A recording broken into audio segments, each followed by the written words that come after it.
all fed up because he's got home to go to and he's still stuck in where he's basically working every day. Right? So he's never going home, right? No, he's sleeping at work. So anyway, the zookeeper goes home, says to his wife, "Look, Ollie's having a bit of a time at the moment." So she said, "Oh yeah, what's going on?" I said, "Well, he's just looking a bit fed up. You know, he's sick of it." So she said, "Bring him home." She said, "Well, I did what I asked, but I didn't want to force it. You know, this conversation didn't happen." So anyway, he's giving it in such detail. Yeah, I know, it didn't happen. So this is in your head. So she said, "Yeah, bring it home tonight." So anyway, he's looking forward to going into work, and that he sees Ollie. He doesn't tell him straight away. It's a surprise for him later. Oh God! So they go through the day, you know, usual stuff, feeding the elephants and all that. It gets to the point when it's like they have the lunch and that. It gets to the end of the day. Yeah. And sort of Ollie's there. He's looking at him like as if to say, "Well, there you go, another day, another busy day and that." What does he know? See you tomorrow and stuff. Anyway, he's like, "Get your coat." He's like, "What? Coat? What do you mean, get your coat?" Whatever the equivalent is, right? Whatever you say to a monkey, it was kind of like, you know, "You're coming with me," sort of thing. Yeah. Right. So he's going, "Oh, brilliant." Anyway, no, he's not. So why do you mean he's going brilliant? He takes it home. So he gets his hat and coat. He gets his hat and coat and stuff. And he can't believe he's lost, right? He goes back to the zookeeper's house. Everything's going well for about a week and a half. Right. Has he got his own room? He still goes like to work and stuff. To the zoo, yeah. To the zoo. He doesn't work there. And then he comes back with the zookeeper. But anyway, what ended up happening is, so anyway, he's back at the house, and it's going well for about a week and a half. Treating him really well. He's sat there, you know, he's having a brandy at night before he goes to bed. Zookeeper noticed that when he took it back to work, it was kind of getting flashbacks of not having a good time in the zoo, right? So he was like, this isn't helping him out. He's happy when he's at home with the brandy and the fags and that. When he comes back here, he's starting to look a bit fed up. So he said to his wife, "Look, you're at home all day, right? Oh, Jesus. I'm going to work. I'll leave it with you, right?" Yeah. So Ollie stays at home. Yeah. Anyway, as time goes on, a little bit of trouble. Whilst the fella's busy at work, grafting, paying the bills and that for Ollie at home, Ollie starts getting a little bit cheeky. Tries it on with the missus. Right, whoa. Right. How does a monkey try it on with the missus? Are you talking this is classic monkey news. How does it try it on with the missus? So he's a bit drunk, he stinks of smoke, he tries it on with the missus. How does he try it on with her? I don't know all the detail on. You don't know any of the details. I don't know the detail on that bit. You don't know any of the details. No, I don't know the details on that bit. You don't know any of the details. So what happened? So while the zookeeper's away, the monkey did play. What happened? Did the zookeeper's wife reciprocate these affections? Just a little bit of like, you know, little bit of fun, I suppose. She probably went along with that first. You know, she's cooking at home, getting the tea ready. That's walking past, pinching her arse or whatever. And it's, do you know what I mean? It starts off just like it does, you know, with humans. Starts off as a bit of fun. Before you know it, you know, split up in the end. Anyway, the zookeeper and the what's it? I think the monkey stayed with the woman. It's all there. It's honestly, all on email, your imagination. Well, you should write stories. You should write. Get people to look it up. It's just put in monkey, chimp, Ollie, and it's all there. The Ricky Gervais Show on Guardian Unlimited. Happy New Year, particularly to those great guys at Positive Internet for hosting this podcast. Dynamite. The world's #1 podcast, thanks to the guys at Positive Internet. So, check out rickygervais.com to check out Carl's Head. You know, go and buy extras and flannels. Check it out on flannels.com. Oh, come on, this is shameless. Extras still available. Fridge freezer for sale, £400 or nearest offer. Steve Merchant wishing you a Happy New Year. I'm sure Carl Pilkington wants to reciprocate that. Yeah. And do you know what I want to wish them? I want to wish them a fantastic New Year.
Right, you're talking shit. Explain yourself.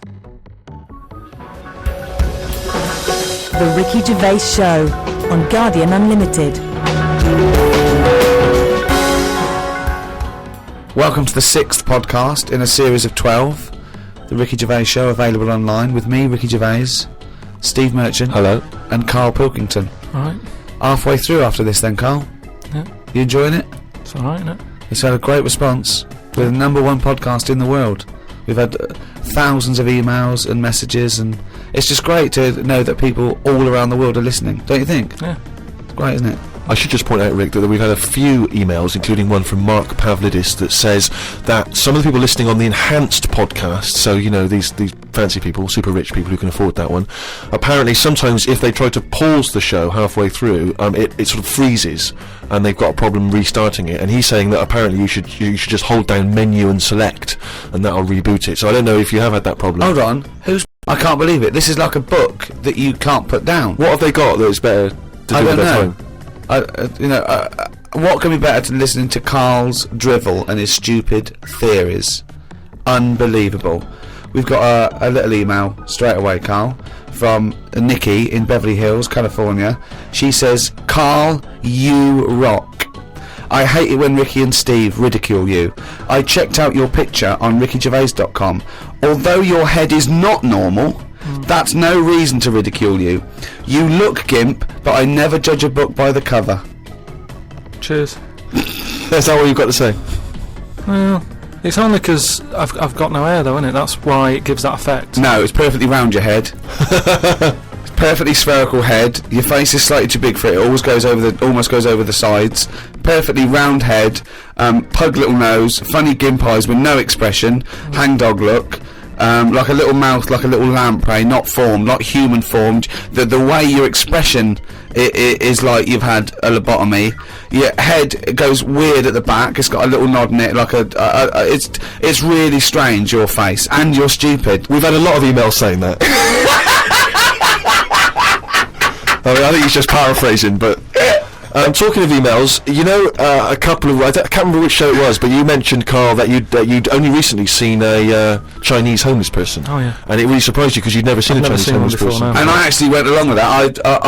I've still never seen a Chinese homeless person. Well, that's other than obviously people contributing monkey news. The search for Chinese homeless people has been overwhelming on the email. People are people are actually going out looking for Chinese homeless people. Now I can just tell you now that there's a few responses from Los Angeles, people saying there are quite a lot of Chinese homeless people over there because apparently there's a huge homeless community in Los Angeles. So definitely if you want to see them, Carl, that's the place to go. But we've had one from Vancouver, Canada, from a girl called Amy, and Amy herself is Chinese, and she says that she realised herself that she'd never really seen a Chinese homeless person. And although she says that apparently Vancouver has the first or second largest Chinese population in Canada, she'd never seen them, and she actually went for a walk around the Chinatown in her area looking for them, and she could not find any on that particular day. So again, Canada obviously not a place to go for a Chinese homeless. It was just a point though. I don't want people sort of... Well, hold on though. Wait, I'll stop you there. Hello, Ricky, Steve and Carl. I live in New York City and have seen a Chinese homeless person. Not only is he Chinese, but he is also a midget. He's been living on the streets for the last 30 years. He used to dress in rags, but thanks to a coat drive, he's now wearing a fancy Adidas jacket, right? Now he encloses a picture.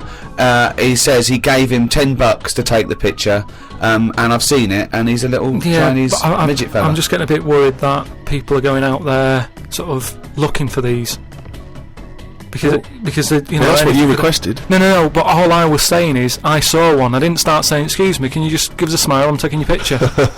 Do you know We've what I had mean? loads of pictures of I people. know, and it worries me a little bit. And I mean, it's not too bad about the one who took one of the little midget one, because you know, if he kicked off, it'd be quite easy to sort of hold him back. But I'm talking about fully grown. So is that your warning to people? Don't be taking pictures of fully grown Chinese homeless. Well, yeah, I'm just saying, you know, don't be messing about going up to strangers and that and annoying them and stuff, right?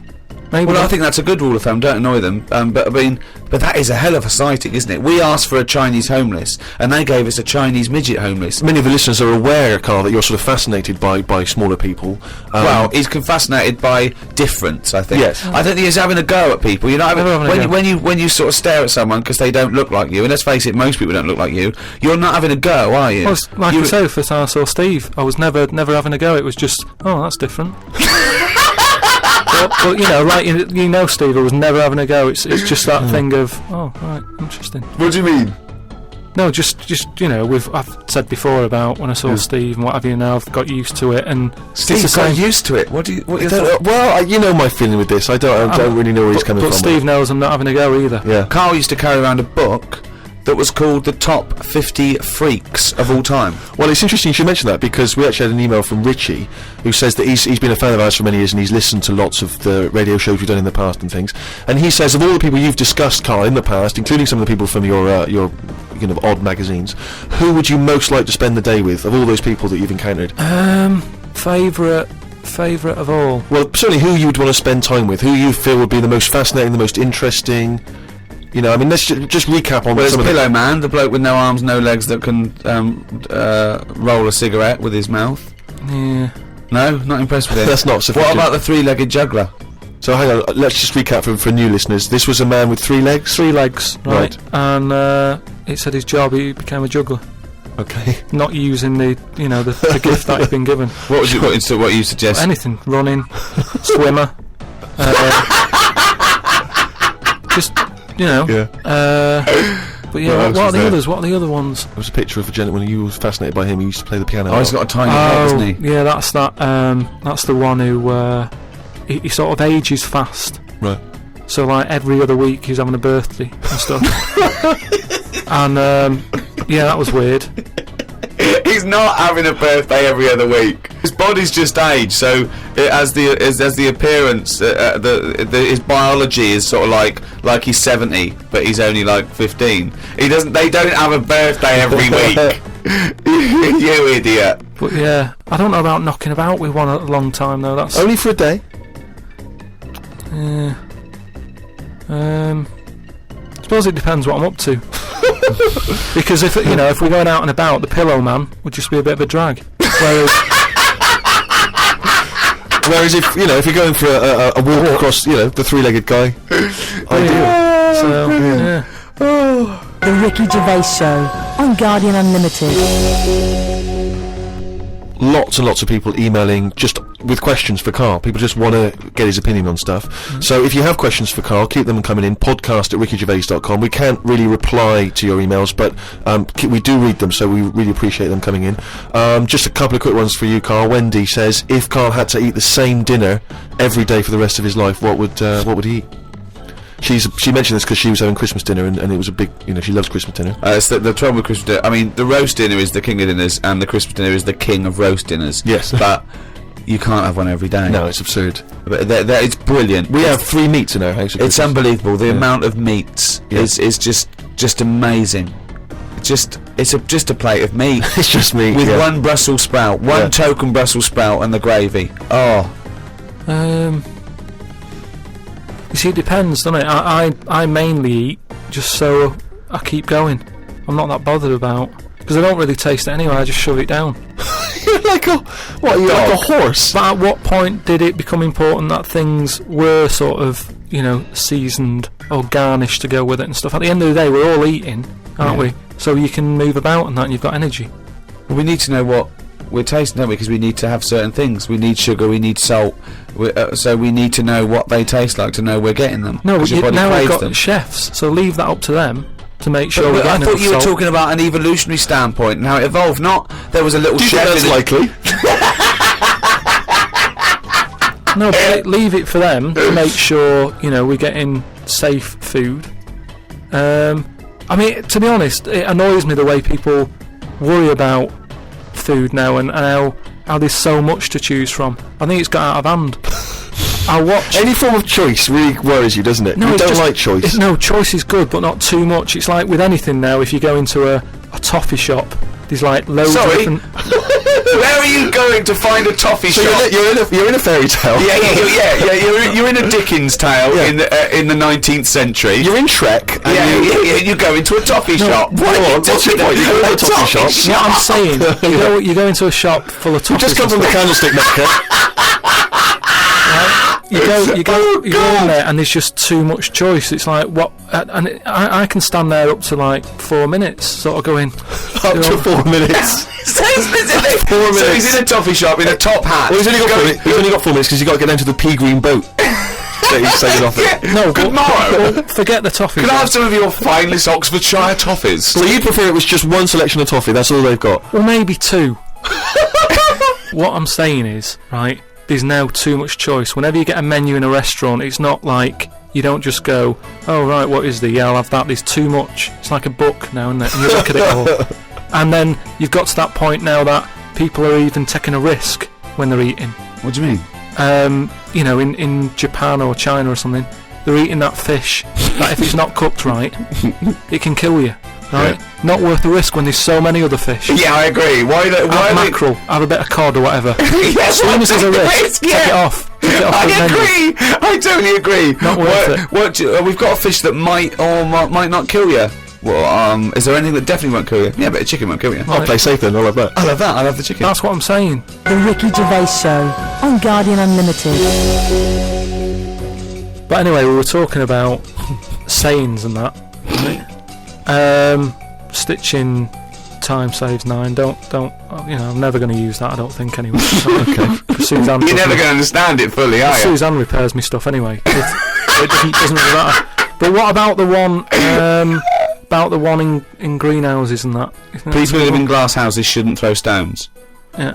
What is that? Does that confuse you? You've never understood that one? No, that's a lot clearer, isn't it? It's sort of saying, don't be chucking stuff about if you're surrounded by glass and what have you. Yeah, but don't forget, it's an analogy, it's a metaphor, it's not to be taken literally. It's not really just talking to people who live in glass houses. It's saying... Hang on, sorry, before you say that, Rick, I'm intrigued to know if he's fully got to grips with this. Just Okay. give us your explanation again of what you take that to mean. Well, just don't be chucking stuff about. Really? So, well, if that was it, they just say that. No, but that saying's been around a lot longer than we think. That's when people probably did live in basic glass houses and stuff. No, what they mean now. Who has ever lived in a glass house? So cavemen went from rock to a nice crystal structure, did they? What are you talking about? When did people live in glass Well, no, houses? what they mean now, when that saying's used now, they mean sort of, you know, plasma tellies, ornaments. No, they don't. They're saying don't chuck stuff about because you'll break it. No, it's not about damaging your own property. They don't mean you're inside the glass house throwing rocks inside your own glass It's house. a metaphor. It means don't be having a go at people if you yourself have got more to lose. Do you know what I mean? It means it could be anything. Don't start a war where you could come off bad as well. It's about how fragile your situation is. If you live in a glass house, metaphorically, don't throw stones at someone else, because when he throws it back at you, your house is more easily damaged than his. Again, metaphorically. It doesn't mean that if you're living in a glass house or in a house with other precious objects, you don't, in your own home, throw bricks about. Because that would be a very specific audience that I was trying to reach, that phrase. I mean, let's be honest, what kind of a mental Do you know case? what? I think we've got the crux to this. Right? I think I can answer. Right. Carl, what is an analogy? It's sort of like a little story told quickly. Isn't it? It's a little story told quickly. To what end? Well, it depends what the story is. Okay. Depends. Give me an analogy. Well, for me, I thought of one with the greenhouse. Yeah. Right. It's a greenhouse. Before it was just a glass house. Yeah. Okay. Right. What I mean is that glass house is metaphorical. It's about the fragility of your situation as compared to your aggression or your... You see, I just prefer sort of, what you say is what you mean. So people who live in a glass house have to answer the door. I don't know what that means. I don't know what that means. I mean, Because- you may be a genius, because I don't get that. People who live in glass houses have to answer the door. Okay, let's hear his explanation. Because the people knocking at the door will be able to see you because it's a glass house. But what? But you literally mean it, don't you? There's no analogy there or metaphor for you. You literally mean if you live in a glass house and go someone onto the knocks the door. So there's no hidden meaning there, is there? Well, But normally, that also, you have to add a number of other things, other caveats. Surely, if you live in a glass house, don't walk around naked. yeah. If you live in a These are literal. See, if you could actually make that into quite a nice saying there, because if that meant, if someone said that to me and they weren't a shaved chimp, right? If they said people who live in glass houses have to answer the door, I think that means it means that there are no secrets. You can't hide behind anything. If you're very open, if you've chosen to be totally open all the time, you can't go back on it. So people, if you wear everything on your sleeve, if you shout around and you tell the truth, and you can't go back on it. They can see through you. It can mean that as well, yeah. Oh, okay. oh, that's handy. But just the idea that in your head there should be sayings for people who live in glass houses. Who is it that's living in a glass house? Well, I'm not talking about them. It's just that if everyone else is bringing up about these people who are living in glass houses, let's get to the real problems they've got. He still hasn't got to grips with the idea of the metaphor or the simile. People who live in glass houses should live near a glazier. Well, here's another saying, right, that I learnt recently from a mate, right? Well, there's an elephant in the room. Okay, I haven't heard that one, but explain it to me.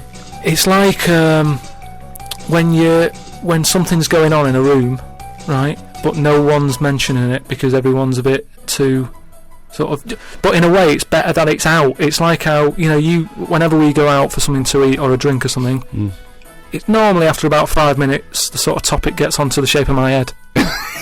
Yeah. Well, Right. I can't resist the shape of your head. Right, so you're happy It's not talking just the about it. shape, though, is it? It's the state of it as No, well. but what outside and in. I mean, it's a fascinating little objet d'art. His head. but what I'm It's perfectly round. It's got no hair where it should have. And it's hollow.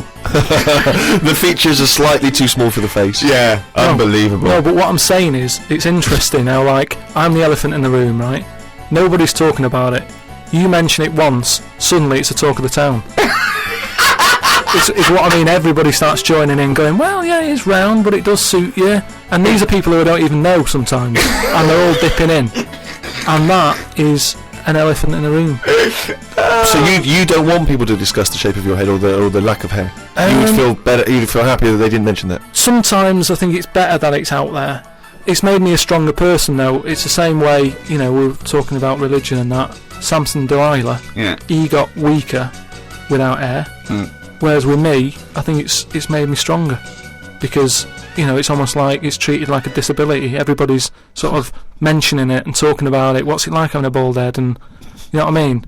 So it's made me stronger. But would you ever wear a wig? Not really. What was a long wig like Samson?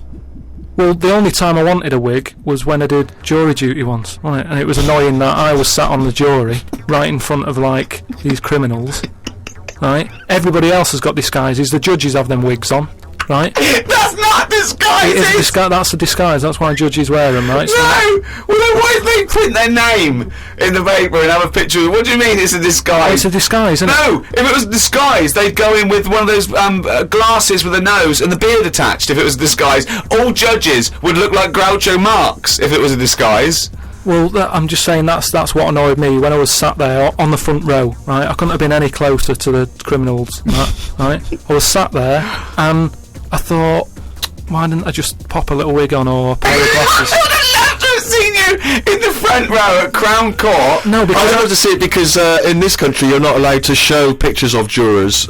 You can't take photos in a courtroom. So there's always these sketch artists that draw drawings, and it's on the news. The idea that we'd have seen 11 people and a sort of Krusty the Clown figure would have been amazing. Yeah, I would love to see the artist doing the view, because it would be like complicated people. Oh, hey, he looks into characterful, and then just a little round head. Charlie Brown.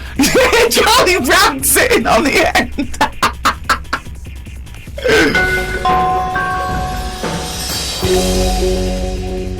Carl, you said that your New Year's resolution was that you were going to learn something every day. yeah, Have you learned anything today? if I can. Today, like, I don't know the full facts of it, but Could I just say that when someone says they learn something new every day, that doesn't count if they forget it the next day. no, but, Because that would be Groundhog Day learning. well, the thing I learnt today was about an octopus. Oh, Go yeah. on. What they can do is, they've got 8 legs and that. Yeah. They Tentacles. they can use 6 of them legs to cover their head so they look like a little stone, and use the other 2 to run off. Right? But that's, He's thinking of Squiddly Diddly. Yeah, it's a Disney image in his head, He's isn't it? thinking Yeah, of Pink. but anyway, that's you know, So that's it's not the Pink main thing. singing a song in your mind and run it off, yeah. No, but anyway, but something else I learnt, right? It's mainly about animals and that, because that's Yeah. normally quite interesting. Yeah. There's a chicken somewhere, Oh, yeah. Oh, yeah. And Specific. and the owner of it was getting fed up because, you know, he had to feed it and that, but it wasn't. Embellishment. it wasn't- Guesswork. No, come on, let's hear it. It wasn't giving anything back. No eggs. No eggs, right? So he was like, oh, I'm sick of this. Anyway, someone told him, pop a little axe next to its little house, right? So when it comes out in the morning thinking, oh, I'll have another lazy day doing nothing, right? He saw this axe, and suddenly it was like, oh, right? Oh, for Next the top, day, it thought, yeah. it laid about 6 eggs. It's rubbish. Through It's worry. It's rubbish. quick. The chicken wouldn't recognise an axe as a threat. It wouldn't be able to reason that I better start working or I'll be meat. I better. It's absolute rubbish. Once again, it's this ridiculous thing you got that one personifying animals to reasoning powers better than yours. I mean, I think you make chickens and monkeys cleverer than you in your stories, which is weird. Okay, it didn't happen and wouldn't work. Next, what else haven't you learnt today? No, well, as always, things like that always get me thinking. What right? else haven't you learnt today? No, he's got his mind's working now. This Go on. apparently has got his Yeah, mind so that's working. rubbish. Well, do you think then that it's worth looking after animals then if there isn't any memory? If they don't know what's happening anyway, you're always going on about don't be cruel to things. Yeah, why would you be cruel? There's one thing about imagining chickens can reason, and because they can't, being cruel to them. Why does it matter whether an animal can reason or not for you not to be cruel to it? The reason I don't like blood sports isn't the fact that there's a fox missing. It's the psychology of the people that get off on seeing an animal ripped to pieces. They wouldn't like it if it was a robot. They wouldn't care. For some reason, in their psychology, they like this sport. Why does it have to be a sport? They're not culling. They're not putting things down for a good. They like to see this fox ripped apart or a bull tortured for their own pleasure. That's why it shouldn't. Why would you ever want to be cruel to an animal, whether it can reason or not? No. I mean, I don't mean really cruel, but I mean like there's an advert on that's on in the in Britain, advertising some supermarket, right? And it's saying, we look at before we kill our chickens and what have you. They have a great life. This is like the voiceover, and you see Happy Chicken. Yeah. And it's going, we give it a good little house to live in. It's got straw. Yeah. It eats good. Yeah. And then we kill it. Right? Yes, well that's better, isn't it? Well, no, I don't think it is though, is it? Because at the end of the day, if I was that chicken, right? I'm that chicken, loving my life. I can't believe me luck, right? Well, we'd be pleased because at least he'd be able to do the show and we'd have some interesting conversations. Yeah. So there it is, right? Wandering about. It's got its nice little field that it's working on. Yeah. It's got its nice food and everything. But it's going to die. Yeah, we're all going to die. But then, if you were like a rubbish chicken, that had like a rubbish life, you'd be going, oh, kill me. Carl, they're not thinking what's going to happen tomorrow. They don't know that they're going to get for the chop, are they? A chicken's not going, I'm fed up with this. I can't wait for that axe to be used on my neck. Yeah. Well, that's another now you've mentioned the cutting off of an head, right? Yeah. On the chicken. That's something else I've learned, right? It's like a pinball is mine. Amazing. Isn't it? Ding dong bong dang ding ding dong dong. Oh, head ding ding chicken ding ding ding head off. Bing dong. No, right, but this was in a proper science magazine as well. Right? Yeah. So you can't have a go. This wasn't something on the internet. This was printed in a So? magazine. You read it. Okay, and what was it? And here comes the filter. It's going to come out nonsense. Right, well- you could have Professor Stephen Hawking sitting there whispering stuff in your ear, and it could all be true. But when you said it, gobbledygook. Well, let's see then. Let's see, right? What they've done another experiment, right? Yeah. They've cut somebody's head off, right? And you know how they used to do it in the olden days, where they'd put your head in a stock, cut it off for whatever reason, right? You've done something wrong, right? Yeah. And the question that everybody used to talk about in the village was, you know, I made eye contact with it, right? And it was a bit worrying because he was looking at me and he looked fed up and that. No, it's dead. So they've put a bit of work into this, and they've done it again somewhere, right? And they've worked out that when the head comes off the body, it stays alive and that No. for 30 seconds. Well, no, they don't know that. They can never know that. No, they did it. They did this No. experiment. What's alive? The What's head. alive? But there's loads of issues here. One, no one's experimenting with human beings cutting their head off, Carl. Well, Two, no. So you read this in what? Executioners Monthly? This Yeah, is in no, a two, proper- Carl. It's what your definition of alive is, because you can be alive and have no conscience. No, but this is where it gets weird, right? Yeah, I haven't told you that. this where it goes weird. You talking about it? So the head's off, Yeah. right? And what they did was they chucked a load of questions at it. All sanctioned by the government. Yeah, this is fine. So the head lands perfectly on the neck and goes, what do you want to know? And it said, So they're asking questions, and it's going, do you know what? To be quite honest, I'll answer your question. I'm a little bit annoyed about the execution still. well, that was the interesting thing. They said it's about No, it's not. It didn't happen, Carl. me hear it. Oh, don't talk. Let me shit. hear it. What are you talking about? There's people round in white coats going, quick, ask it a question. It's bleeding. right. So they said for about 25 to 30 seconds. The last 5 seconds, it is sort of like can't be bothered answering them. Right, prior to that. Apart from that, they were chucking stuff. I don't think it spoke. I don't think it was like 2 and 2 is 4 and stuff. It was more. It was to do with blinking. So blink once if you say Oh, yes, yeah. blink twice. So I told it, said, listen, when you die, you're probably not going to be able to talk because your jaw's going to be on the ground. You're not going to be able to open your mouth. If you do, you'll fall over backwards and hit your head. Now, listen, blink 1 for yes and 2 for no. Yeah, right, yeah, not too bad. Yeah, the axe nice and sharp. Yeah, Promise? you're Do you talking promise? shit again. You promise to do it? Yes. Yeah, alright. well, yeah. The thing is, they wouldn't be able to do it with you because if they cut your head off, it would just roll. It would roll away because it's perfectly spherical. And they go, oh no, there's Plus, no. it takes about 20 seconds whenever you ask Carl anything for the question to process and for him to start to formulate an answer. Anyway, if people listening and that, if they learn anything, that's amazing. Yeah. Just send it in because Because it'll come out gobbledygook when Carl tries to translate it. Interesting facts is what we're after then. Plus, also, if you've got any questions for Carl, if you just want to see how his mind works, then you can get in touch with us. Or whether his mind works. Indeed, we've Any done proven doctors, that. psychologists out there. Podcast at rickygervais.com. That's how to get in touch. It's what we've all been waiting for. Oh, chimpanzee that monkey news. Right, well, this one sent in from Sam in New York, right?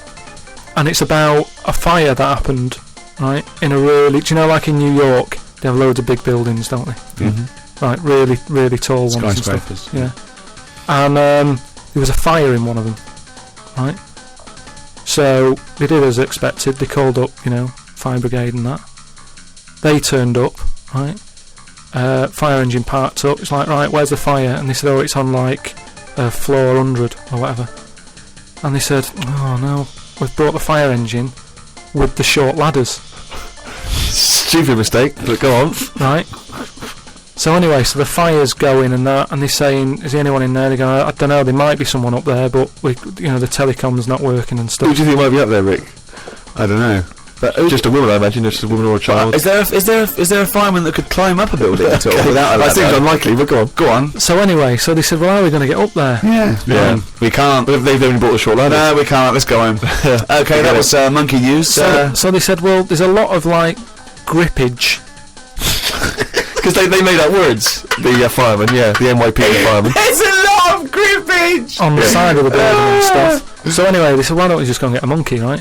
So they got Whoa, that's a bit of a jump. Is They that just- policy now in the New York Fire Department? Well, you know, you've got to think quick, haven't you? At the end of the day, if people are up there, you don't start querying if it works or not. You try everything that you can to help someone out, right? That's the first thing I thought of, was it a monkey? So it was quicker for them to go and get a monkey than to go back and get the long ladders. Why don't they get Spider-Man? Why don't they get Spider-Man? Yeah, call Spider-Man. Yeah, call Spider-Man. So anyway, so they got a monkey down there, and they said, right, Where did they get it from? we don't know, from the local zoo or something. Oh, yeah. So they said, look, let's, we've got to remember there could be someone up there, Right. and it'll shock them a bit if a monkey comes in, right? Yeah. So they said, Yeah, I don't think they'd care. Get it Their building's on fire. They're not going to go, that's weird, there's a monkey at the window. They'll be screaming, save me! Oh, there's a monkey. so, Where are anyway, you from then? so they said, right, we'll just get it a little small uniform and that, the smallest you've got. But whoa, hold on though. Actually, where are you going to get that? I'm going back to the station. We'll get the long ladders while you're there. No time. No time. No, I bought the small uniform. I just didn't bring the long ladders. You're an idiot. So anyway, it goes up there. It's got all the kit on and what. It's got its little ardor on and all that. It grabs. There was like a little person up there. Manages to grab that. Not Got a a little. Who was up there then? It was just Someone that was just the right size for a monkey to be able to rescue, which is handy. Because if it had been anyone else, like a larger person or a family, we'd all be screwed. No, I don't know about the size of it, but it's just the story saying how like it was quite a big monkey in that it was good at breaking down doors. Oh yeah. It was good at climbing into small spaces and Oh, stuff yeah. like that. Anyway, But managed so to. it's big enough to carry a fully grown man, but small enough to climb through a cat flap. Yeah, Sure. so Which is handy. So anyway, it managed to Could get have the boots person on as well. It got the person and everything, and now it says it's sort of it's on call if they ever need it again. So- Sure, and if they ever get anywhere again and they've forgotten the long ladders, but there's plenty of grippage, they just call for Coco. So that's this week's monkey news. Bollocks. The Ricky Gervais Show on Guardian Unlimited. Well, I hope you enjoyed our podcast there. Another half hour of absolute drivel. I've been Ricky Gervais. With me, Steve Merchant. See you next time. And Carl Pilkington. Alright. And we'd all like to thank those brilliant guys at Positive Internet for hosting this podcast brilliantly. Positive Internet hosting the world's #1 podcast. Here's DJ Reach Around. It is hard eating a knob. So what are you saying? You could... I'm saying like I could eat a knob at night. I could eat a knob at night. I could eat a knob at night. I could eat a knob at night. I could eat a knob at night. I could eat a knob at night.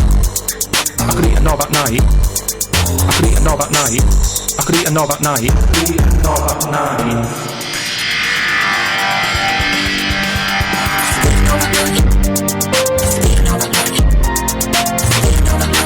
could eat a knob at night. I could eat a knob at night. I could eat a knob at night. I could eat a knob at night. I could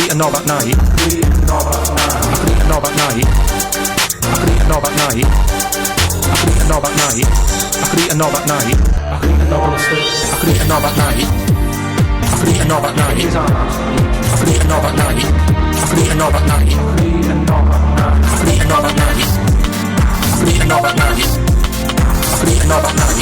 I could eat a knob at night. I could eat a knob on a stick. I could eat a knob at night. I could eat a knob at night. I could eat a knob at night. I could eat a knob at night. I could eat a knob at night. I could eat a knob at night. I could eat a knob on a stick. I could eat a knob at night. I could eat a knob at night. I could eat a knob at night. It is hard eating a knob. The Ricky Gervais Show on Guardian Unlimited. Welcome to the 7th Ricky Gervais Show on podcast. I'm Ricky Gervais, with me Stephen Merchant. Hello. And Carl Pilkington. Alright. Now, talking of that, that's only 5 to go then, isn't it? 5 to go in this series of 12. Oh, still seems a lot though, doesn't it? We'll take a little break. I'm sure we'll come back through popular demand, I'm hoping. Yep. I'm hoping to put that on the poster, backed by popular demand. Well, as I'm hoping it's by overwhelming public demand. Yeah, That's exactly. My favourite. Yeah. As we're doing it for nothing, Yeah. we want to get a little bit of a pat on the back. don't we? Exactly, please. Do Do they give awards out for podcasting? Oh, if they do, hello, I am already writing my speech, baby. And I was thinking that everyone listening, if you want to register your email with us, we'll let you know when we're back on air, maybe later in the year. Go to rickygervais.com and just register, and then when I do a general mail out, I'll let you all know when Carl Pilkington is back. You are a good guy to these people, Rick. No sweat. Now, there's been an awful lot of correspondence. It's backing up there. We've got acres of it to get through. It is a bit mental, actually, but it's very flattering, and thank you all. And people have sent such brilliant things in and spent so much time doing them. There's someone sent in this mock-up of... We were talking about the those Russian sort of iconoclastic artefacts, and someone's mocked up Carl Pilkington as Saint Carl the Bewildered. It's brilliant. It's so good. Can we put those on the web? Yeah, I think let's put that up on rickygervais.com, and that's from Joe Murray in Philadelphia. We've also got one which is a little work of art from Ed Ferrari, and it's the three of us in a studio, and it's just great. It's a very flattering picture of you there, Rick. You look about 14. I know, I've come out very well in this. Carl, he's got a head like a fucking orange. Look at that. Yeah. And you, well, I don't know what you are. Your head is about 2 foot long, and in real life it's only 18 inches long, isn't it? So he's exaggerated yours a little bit, but it's a lovely drawing. We'll put that up on the web as well. Just so everyone go to rickygervais.com, everyone register please, and we'll email you, and everyone keep sending stuff in, so thank you very much. Carl, Joe from Bradford asks, what body parts can you live without? He wants to know. He's obviously having sleepless nights thinking about this. What, so... With a brain. He's coped this far. So the bits that I've got now, if I had to get rid of one of them, what wouldn't I miss? Yes. See, I did a bit of an experiment on this, right? Brilliant. It's my job at home to wash up, right? Suzanne does. She gives you all the really big responsible ones. Yeah. She sort of like pays the bills and wires the house, and you go, what can I do? And you can go, well, you can go and play with the worms in the garden. Yeah. So anyway, so it's my job to wash up and that, right? And I thought to sort of make it interesting and stuff. I thought, I wonder if I can do it, right? If I didn't have any thumbs. And so what did you do? So I just sort of sliced off your thumbs. I just sort of held them in, and it's amazing how, like, it took me ages just having that one thing gone. Well, it's part of our evolution, the opposable thumb. Basically, that's when we soared. These are milestones in human evolution. The opposable thumb, the forward-facing eyes, the upright. These are massive things in taking us out of the animal kingdom. And one day, Carl, you'll walk upright. Well, what do you mean about eyes facing forward? You mean before we got here, there was people whose eyes were looking in their head? I don't understand. Is that what you mean? No, because when we got sort of binocular vision, where we could, because we were predators have a forward face. I'm going way back. I'm not just saying. I'm not saying chimps had eyes on the side of their head, but I'm saying big, major milestones in any evolution. Mm. I lost you at evolution. So when you were doing this experiment, washing up, you say that you found it difficult. It took you ages. So you didn't just give up once you realised how essential thumbs were. No, you actually washed up everything. I just think of Suzanne walking in and Carl's there, just covered in water and very liquid suds, standing on a pile of broken crockery. Yeah, plunging his face into the sink every 30 seconds and just swishing his head around.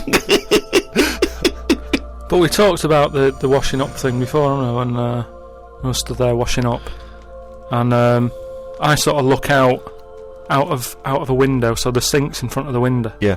And that's why I quite like washing up, because I can just look out onto the street, see people going past. There's like a local homeless fella called Franco. You know, I look out, that he's all right and everything. Sure. But I was looking across the way, right, and there's some Chinese people who live in a flat, right, really small flat. And they're up till all hours. I don't know what they're doing. But they decide to back up at about 3:30 in the morning. And they're always really noisy and that. But above them, there was some woman, right, who the sort of bedroom is on par to our kitchen, right? Yeah. So I'm sort of washing up. Yeah. And I sort of look across and see this woman with no pants on and that, no bra on that. Naked. Yeah, just That's the word you're looking for. yeah. She's just wandering about without on that.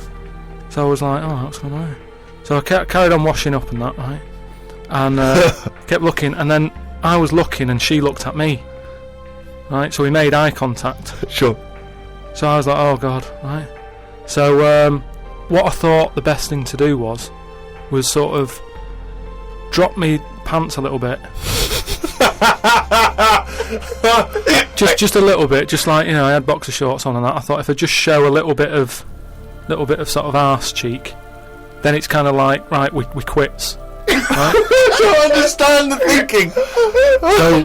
So Suzanne's watching the telly, right? I think she was watching Sex and the City or something. Yeah.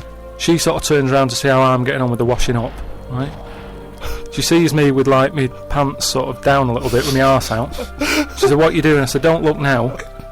I said, "But there's a woman over the road, right? With no pants on and that." She caught me looking.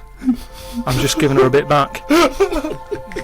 I love the fact that he explains the rules, and Suzanne's meant to go, okay. That makes sense. But I don't. So hang on. So you showed a bit of your arse. You turned presumably to show the arse. Or why did the arse out of the I woman? had to lift it up a little bit on the sort of on the draining board. What? Hang on though.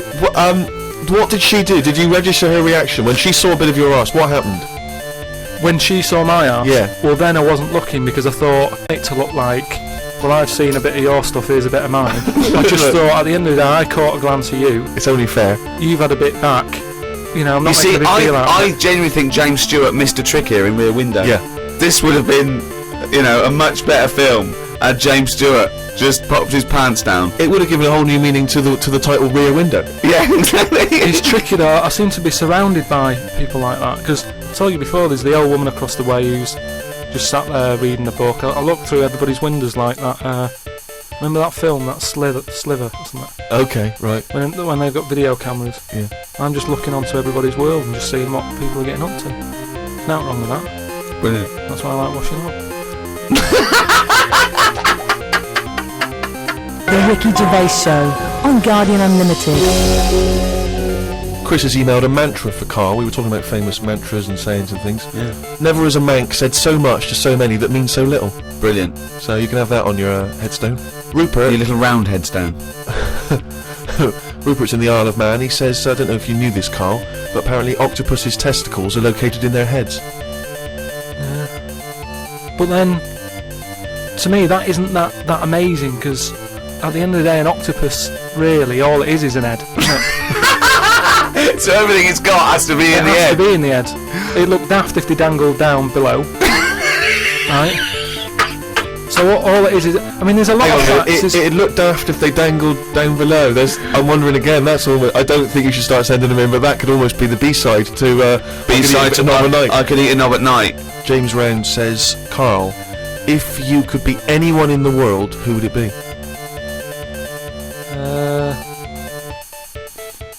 Dead or alive? Why would you choose to be a dead person?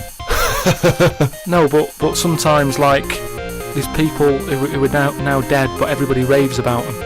But are you saying... But he wants you to live that life, not have been that person. Are you saying that if you chose Napoleon, you'd be Napoleon, but you'd be back to life walking around now on the bus, or it'd be the 18th century, or what? What are you saying? What I mean is, if... Oh, just answer the question. Who would you be and why? It's someone you admire or you think had a good life. Just answer the question. But what I mean is, it's good to be remembered, like Winston Churchill is remembered as being a decent bloke, but I wouldn't want the hassle that he had. So I don't want to live his life. Right. But it's good to be... You'd like to be Winston Churchill, but you'd like to have a paper round instead of... saving the world. Yeah. Well, that's what I mean, but is he saying whose job would I want to take on? It's not that complicated. The question is this: if he could be anyone in the world, who would Carl be? That's the question. That's all the information I've got. A lot of responsibility on a lot of jobs, isn't there? So, some of the names flowing through your head now? I was thinking Bruce Willis. I never expected that! So his responsibility in your mind is what? Saving people who are trapped in a building with terrorists? Well, yeah, maybe, you know, his worries are different worries. With, you know, people who have a lot of money come other worries. Yeah. Do you know what I mean? So Bruce Willis, he's always going on these marches, isn't he, saying stop war and all that. I don't Mainly know. because he's got, he's got more to lose if there's a war. He's got loads of houses. One of them's going to get damaged. Whereas if you're poor, you've got the one house. If there's a war, it's like, oh, just end it all for me. Then I'm sick of it anyway. Do you know what I mean? Whereas Bruce, yeah. With successful life and happy life, there's more for you to lose. Is what I'm saying. Right. Like at the moment, because I've finished a job that I've been at for 10 years. Right. I've finished working there, so suddenly I've got my timetable's a bit out, and I haven't got enough of a routine. And I'm a man who likes to know what I'm doing. Right? Yeah. So now suddenly 5 until 7, washing up with no thumbs. I've sort of turned into like an old person, where the little jobs that you shouldn't enjoy are now the main event. So But hold on, how old are you? You're 31, aren't you? 32. 32, and you're pottering around, not knowing what to do with yourself. Well, like yesterday, Suzanne's shoes needed to go to the cobblers, right? I haven't heard the word I cobblers. didn't even know cobblers still existed. I only ever see that in Christmas films made by Disney. Well, I had to go and do that, and that suddenly... Because last time you were going to the toffee shop, and then you went to the cobblers. Next week it's the candlestick maker. But all I mean is that suddenly is a nice little day out. I'm sort of putting my coat on, going, right, I'll go and see the cobbler now and go and have a chat. Tell me about the cobbler. You didn't come back with 3 magic beans, did you? No, the cobbler's all right. He's doing, he's fixing Cobbling. shoes and that. He's cobbling all day.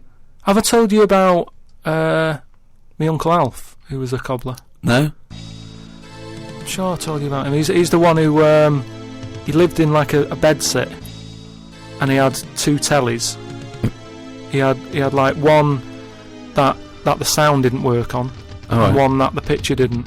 But both together, it worked. Oh, right, okay. So as long as he was watching the same channel on both, sound came out of one telly, and he'd watch the picture on the other. Brilliant. And he slept in like a rubber dinghy, right? But he was. Whoa! You can't just let that slide. Why did you even a rubber dinghy? He just liked boats and stuff, and he sort of. Yeah, I like boats, but they're better on the water. Beds are better to sleep on. Boats are better to sail on. Well, he just had it in there. It's a bed set. It was really tight space. Boat set. He's got this. He's moved into a dinghy set. He's got this dinghy, so he's thinking, well, rather than it get in the way, I might as well use it. Yeah. Right? But he was a cobbler, and he used to like repair like my shoes and that, right? Mm. But he'd always sort of overdo them, right? So What do you mean? like, Fancy. do you know like Pimp My Ride on MTV? Yeah. Because he does up shoes, he'd go mental on them. What do you mean? There was the stereo. Yeah. Well, no, There was horns. It sounds. Here comes Faster Carlton. stripes down the side. Yeah, here comes Mr. Pilkington. He's got the fastest shoes in the land. No, it just makes shoes that would last forever. So instead of putting like one sole on, he'd put about 5 on. So it looked like one of them built-up shoes that you never see. He'd just put loads of stuff on. They'd last forever, but they did. But they look like I was- orthopedic shoes. Yeah, it just like suddenly I was like 6'7" whenever he'd sort of sorted my shoes out. But he's a cobbler, and it's work that's always there for you, isn't it? I suppose so. So you went out with to take Suzanne's shoes to the cobbler. Yeah, so that's it. Yeah, so I just took him to the cobblers and that was like a nice little job for the day.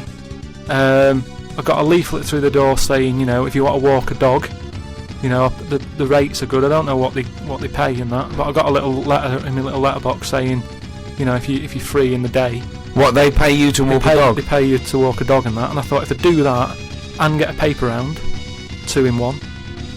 Sorry, you just went from a job, right, where you were the head of production at a radio station, dare I say it, on... can I discuss your... Well, it was an alright wage. Yeah. It was very good. But I wasn't happy, so it's pointless. No, I know that, but to go from the head of a department on a lot of money to walking dogs and doing a paper round, I don't know. No, but it's about being happy, isn't it? I know, but that's commendable if that's true, but... okay. And that alright. makes you happier. Well, I haven't walked the dog yet, but I'm just saying if I do... I mean, I'm not taking it if it's raining. I'm just thinking if it's a nice sunny day and I fancy a potter, I'll go round to her and say, well, how much are you paying? I'll take the dog a walk. And Sure. stuff. But I can't believe some of the words that have cropped up in this. It's 2006 now. Potter, cobblers, toffee shop. It's very, very strange. Do you live in Narnia? The Ricky Gervais Show on Guardian Unlimited. Right, a lot of people are sort of emailing in sort of brainy stuff, Brilliant. right? Which, you know, the more the merrier. I'm happy getting all this stuff, and if you know it grabs my eye, I'll run it by you, and you can sort of tell me about it and that. And getting a lot of stuff about philosophy Oh yeah. and all that. Descartes, that's another one that's mentioned on an email. Descartes, Yeah. the French philosopher. Yeah. What's your question? Well, he sort of cropped up on an email. Someone said, "What do you think of him?" And I was like, "Oh, I don't know." He famously he pondered his own existence. Cogito ergo sum. I think, therefore I am. He was thinking about that. He was thinking, how do I know all this is true, everything around me? And he thought, well, I can see it and I can smell it and I can hear it. And he went, oh yeah, my senses can be fooled. I could be dreaming. And he thought, well, that's true, I could be dreaming. But if I'm dreaming, then at least I'm alive. At least I have some sort of consciousness. So if I'm even thinking about anything, I exist. I think, therefore I am. Cogito ergo sum. But we don't need to know the Latin bit. Why is everyone always going back to Latin? It was ages ago. Why is that language always being... And were Latin people always in a rush? Because they seem to be like words for full sentences. Why couldn't they just take the time and say what they want to say? And it's just like, what was the rush? To teach Latin. What about Plato? Right, Greek. Right, now, would you say he's a bright bloke? Yes, I would. I'd say he's a very, very bright bloke. Right, let me tell you this. Right, if he's that bright, you know how he got killed? No. Got hit on the head by an egg. Fucking hell! Well, he's not so clever then, is he? That's what I'm saying. Ooh. What's the story with the egg? He was on holiday or something, right? And He was on holiday. In Greece, probably. he was having a walk about, and a bird was flying over his sort of. This over the bird beach. was what? A great auk? What size bird killed him with his egg? It was a big one, yeah. Was it? And the way they used to crack An ostrich on a hang glider. the eggs open to let the kids out, they used to drop them on rocks. What bird is this? Dropping its egg to let the kids out? You're a maniac! You are a maniac! And Plato had a little bald head. Right. So from the top, the bird's there looking down, and it goes, "Oh, there's a little rock. I'll drop the egg." Hit him on the head, killed him. Now this is what I was saying before about. I'm letting too much go now because I'm so desensitised to his nonsense. I let him go. The bird saw Plato and said, "There's a rock down there." Yeah. Well, if these birds are killing people with bald heads, you've got to be terrified. So, but listen, this is what I'm saying though, right? Before about knowledge and that how knowledge is hassle or success is hassle. I think that was Newton. Knowledge is hassle. Now, but why is Plato's intelligence got anything to do with the fact that this bird dropped it an egg on his head? Because he was intelligent and he's probably earning a nice few quid by giving out whatever messages he gave out. Yeah. He could afford to go on holiday to exotic places. If he was working in a factory, he wouldn't have been on this beach with big birds dropping eggs. Is what I'm saying. So, in a way, it backfired. His knowledge killed him. And that, I think, was Kierkegaard. His knowledge killed him. Where you got this stuff about him being on holiday? Well, he shouldn't have been on the beach. He was only there having a break or whatever from doing what he does. It wouldn't have happened if he wasn't on holiday.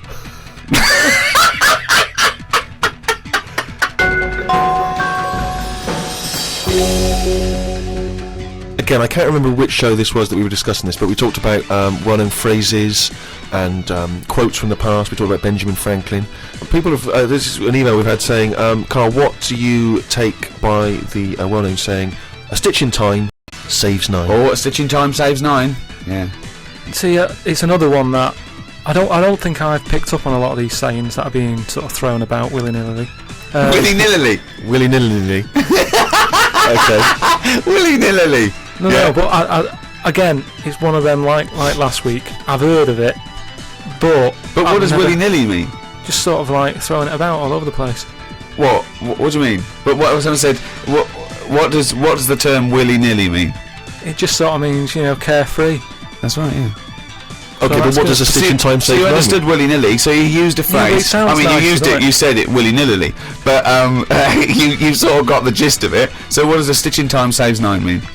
I don't know. What do you must mean you know. don't know? Think about it. A stitch in time saves 9. Is it to do with sewing? Well, yeah, sort of. So Okay, if it's not that clear. so, It's if you not- got a jacket, Yeah. and the seam starts coming undone. Oh, there's a little bit of seam. I'll leave it. Oh, it's getting worse and Right, worse. Soon right. your sleeve falls off. So just need 1 stitch there. That'll do it. If you do it now, later you'll need 9 stitches. And that, of course, is an analogy to other things. If you leave something that needs attention or repair, it'll get worse. So do it now. Do it in time. Yeah, but They some- could have said a tile in time saves 9 on your roof. They just used a sewing analogy. But it depends if you